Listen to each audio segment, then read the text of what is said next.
Ladies and gentlemen, the cyber pandemic has begun. In a previous report, I mentioned that the World Economic Forum was warning about a next crisis, one that would be more impactful than the COVID-19 crisis.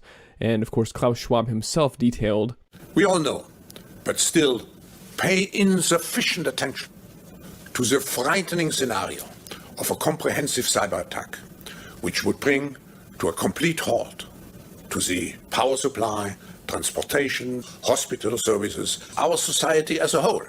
The COVID-19 crisis would be seen in this respect as a small disturbance in comparison to a major cyber attack."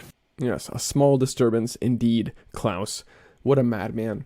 Let's talk about this. I'm Christian, and this is the Ice Age Farmer broadcast. And what has happened in the days since the World Economic Forum's announcement about a cyber pandemic looming, a crisis greater than COVID, is that the narrative has had a meteoric rise to constant media barrage, the FBI tweeting out about cybersecurity and even tagging the World Economic Forum like, hey, yeah, we're in on this too. Americold, the world's largest cold storage and third-party logistics provider, had their operations grind to a halt when they suffered a cyber attack, actually the day after my report on this cyber pandemic. So we've already seen attackers sort of testing the waters. In fact, the U.S. Treasury yesterday admitted that they suffered a cyber attack. Now, let's step back and really look at the way that this narrative is being rolled out. There are offensive tools, basically weapons of mass cyber destruction that have been stolen from a firm called FireEye and that now can be used by these rogue actors. Invariably, it's called a state actor, to conduct attacks. And now, overnight, we have news that a company called SolarWinds was hijacked. Their software was hijacked and shipped out Trojan horses to hundreds of thousands of their customers. Now they're saying it was only about 33,000 that could have gotten this. But the point is that we now have weapons of mass destruction that have been stolen, cyber destruction, and a backdoor which has been sent out into the world. So this sets the stage for basically anything to happen in the coming days, and we'll take a look at that. First, let's talk about FireEye. FireEye is a cybersecurity company. Now that means that they offer consulting services to large companies. This is how you can secure your systems. In order for them to know how to do that, they have to know how hackers attack systems, right? You know, you hear a lot about InfoSec world, the information security world, about black hats and white hats. The reality is that everyone's kind of a gray hat because you can't defend against attacks unless you know how to do these attacks, and generally vice versa. So when practice meets theory here, the people in FireEye have what they call an offensive capabilities division that writes hacking tools so that they can go provide consulting services about how to protect from these vulnerabilities that they've discovered. It is their offensive division that was hacked at FireEye. So as they say, again, it's always a state actor we see here. We were hit by a nation state with top-tier offensive capabilities. They are different from the tens of thousands of incidents we've ever seen before. This is unprecedented level, this attack that came in and stole our weapons of mass cyber destruction.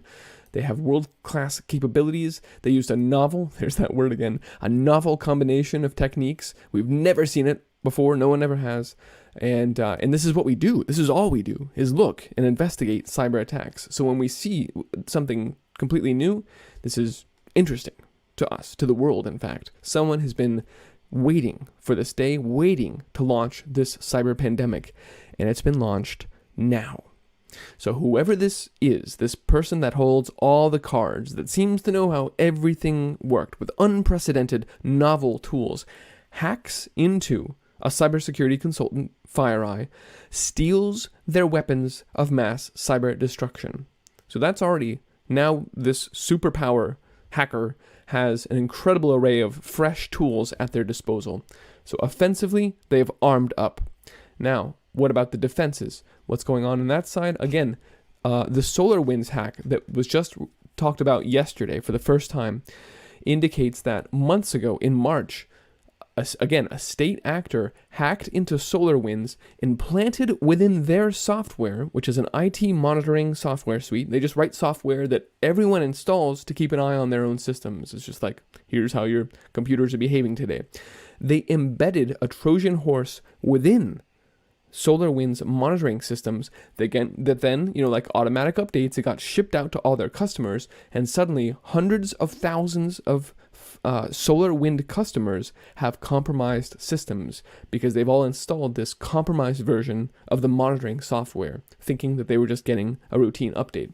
So now we see the attacker is armed with freshly stolen weapons of mass cyber destruction from FireEye, and the gates are down at hundreds of thousands of systems around the world by virtue of this Trojan horse that's been shipped out from SolarWinds. They're offensively armed and the shields are down. Now you start to get a sense of the environment that exists, that is one that is completely permissive of exactly the cyber pandemic Klaus Schwab was out there flapping his gums about. But the cyber threats of tomorrow won't just make our information unsafe. They could make our physical world unsafe too. The cyber threats of tomorrow could disable the cars that we drive, the airplanes that we fly. They could turn off power or water to cities across the country for days or weeks or longer. They could incapacitate our military or even turn our own weapons against us. The cyber threats of tomorrow could affect anything that requires a networked computer to operate. And increasingly, that means everything. The customers that SolarWinds services, these 300,000 customers that they're talking about, although today they're trying to manage expectations, it was only 33,000 people that got the update and only about 18,000 of them installed it, so we're seeing. But take a look at who these 18,000 customers that suddenly, today, find out they have compromised systems are. The 300,000 customers span sectors including military, governments, businesses, and educations.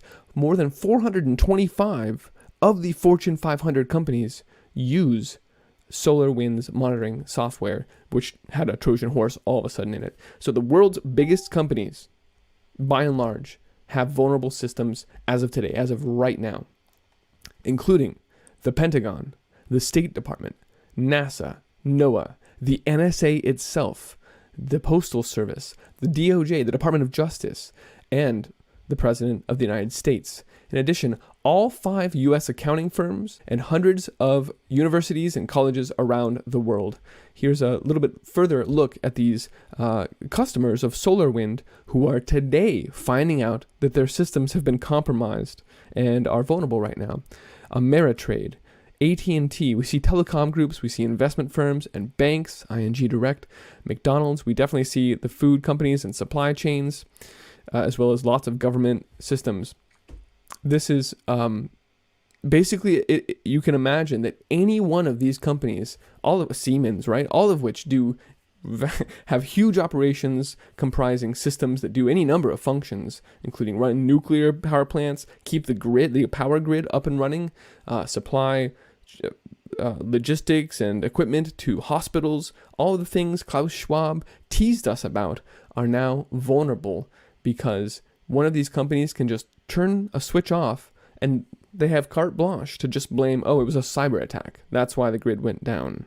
That's why you can't access your bank account balance today. That's why the hospitals won't be getting, name it.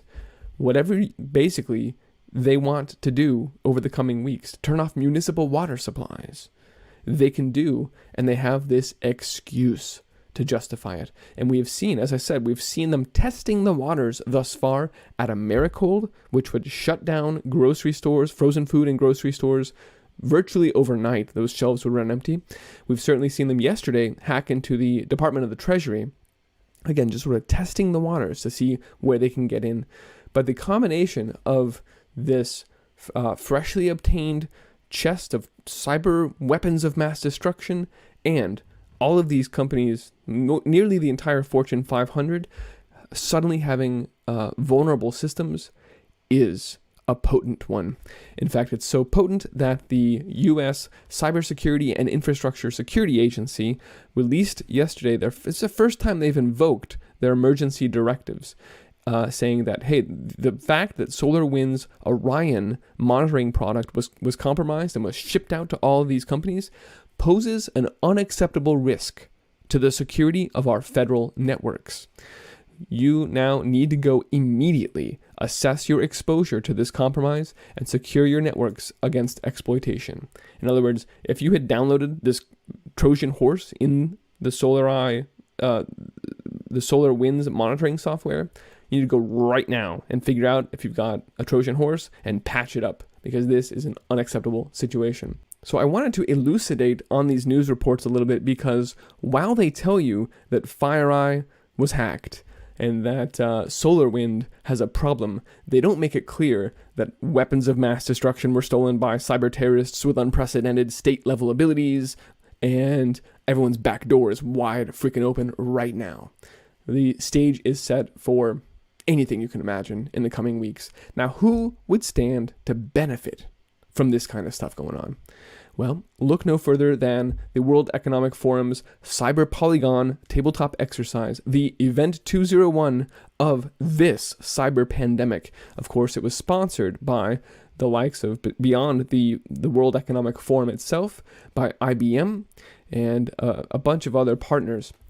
Now, of course, the globalists themselves, the UN, the World Economic Forum, all stand to benefit from something like this, because it is yet another of these global problems requiring global solutions. Oh, global warming, pandemics, cyber pandemics, and you'll hear that phrase. No one government or organization can save us. We need global governance. We need a super state with immense powers and surveillance to save us. And that's the appeal. That's the most basic idea of who benefits from a cyber pandemic. That's why Klaus Schwab is up there yelling about it. Beyond that, though, especially when you see attacks on Americold or other parts of the supply chain, IBM is the one who is rolling out right now their blockchain-based supply chain, which we've heard time and time again. I've talked about the Beast Systems architecture being comprising blockchain, AI, and awareness everywhere, 5G connectivity. IBM is absolutely in a position where a cyber pandemic like this that brings down normal computer systems would set the stage for them to say, well, we've got the solution. It's this distributed blockchain-based supply chain. It's more resilient to attacks. We just happen to be the people that sponsored it, created it, and yes, we're also the people that sponsored the cyber polygon.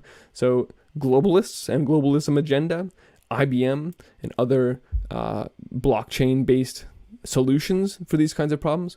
And then also just the basic idea that security on the internet should be improved if you adopt the UN's digital biometric ID. Sorry, guys, we're going to have to track you on the internet now, thanks to those state-level hackers with unprecedented abilities. Yes, because of that, we're going to need to scan your retina or your fingerprints or whatever from now on, just so you can get online and leave a comment on your favorite website. Yeah, not without a facial scan, no. So all of these things are standing to benefit from the cyber pandemic rollout. And that's why they should be the first suspects when we see this agenda rolling forward at a breakneck speed. Let's leave it there, but this is absolutely something to keep an eye on and to brace for. I think it's clear that we'll see things in the coming weeks or months that have never been seen before. And they'll just say, oh, it's part of these cyber attacks. It's part of the cyber pandemic.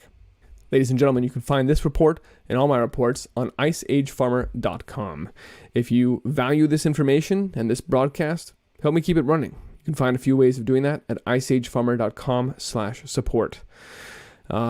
That is a privately hosted server. As long as I keep it insulated from the cyber pandemics, it cannot be censored. It's not YouTube, so definitely bookmark iceagefarmer.com, the platform I have created to avoid censorship directly. I also, though, do post to bitshoot.com/iceagefarmer and odyssey.com, which is the same as lbry.tv, because YouTube, absolutely cannot be trusted at this point in time. Thanks for helping me spread the word, and let's go build great things.